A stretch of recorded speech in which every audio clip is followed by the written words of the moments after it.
হতো না।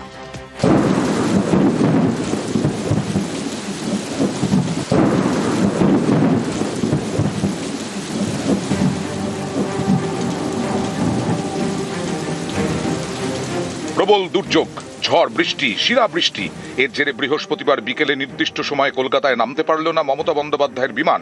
প্রায় 1.5 ঘন্টা ধরে আকাশে চক্কর কাটতে থাকে।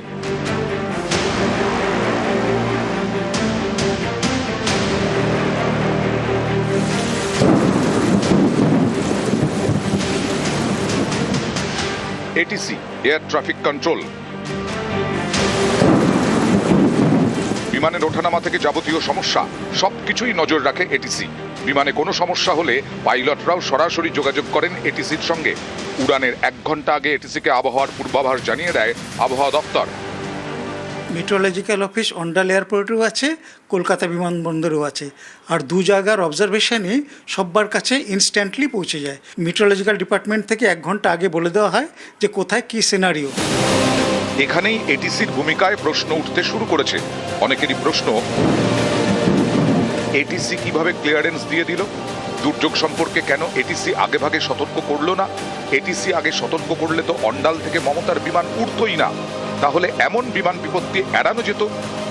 মেট্রোলজিক্যাল অফিস অন্ডাল এয়ারপোর্টেও আছে, কলকাতা বিমানবন্দরেও আছে, আর 2 জায়গার অবজারভেশনই সব্বার কাছে ইনস্ট্যান্টলি পৌঁছে যায়। মেট্রোলজিক্যাল ডিপার্টমেন্ট থেকে 1 ঘন্টা আগে বলে দেওয়া হয় যে কোথায় কী সিনারিও এবং কলকাতায় কী হতে চলেছে।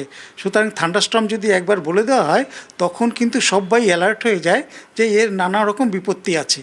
তো এই বিপত্তিটা পাইলটরাও জানেন, এটিসি যেটাকে বলে এয়ার ট্রাফিক কন্ট্রোলার, এনারাও জানেন, আর এদের কাছে সম্পূর্ণ সব জায়গার ইনফরমেশান এসে থাকে।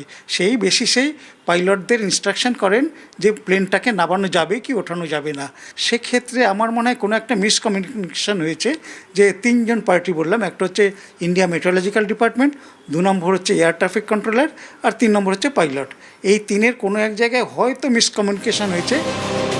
এদিন প্রায় 1.5 ঘন্টা ধরে আকাশে চক্কর কাটে মমতার বিমান।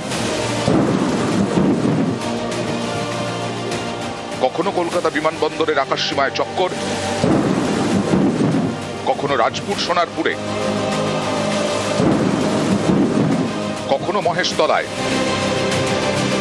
প্রায় 1.5 ঘন্টা এভাবে চক্কর কেটেছে মমতা বন্দ্যোপাধ্যায়ের বিমান।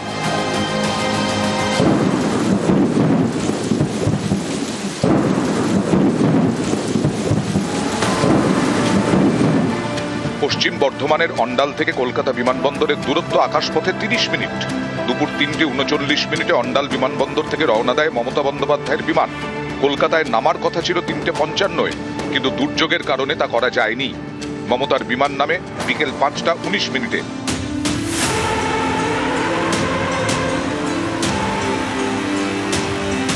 প্রায় 1.5 ঘন্টা আকাশে চক্কর কাটার পর এদিন মমতা বন্দ্যোপাধ্যায়ের বিমানে অতিরিক্ত 2 ঘন্টার জ্বালানি মজুদ ছিল। এরকম হওয়াটা খুবই স্বাভাবিক।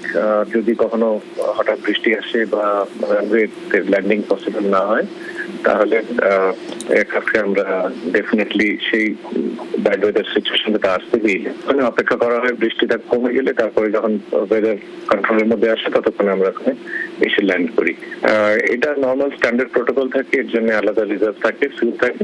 আর যদি তার মধ্যে দেখা যায় যে বৃষ্টি কমছে না বা রানওয়ে কন্ডিশন সুটেবল নয় তাহলে অন্য জায়গাতে ডাইভার্ট করতে হয়। প্রায় 1.5 ঘন্টা চক্কর, তারপর মমতার বিমান নামে কলকাতা বিমানবন্দরে। অনেকেরই দাবি এটিসি আগে থেকে দুর্যোগের সতর্ক বার্তা দিলে এমন বিপত্তি এড়ানো যেত। নিউজ 18 বাংলা।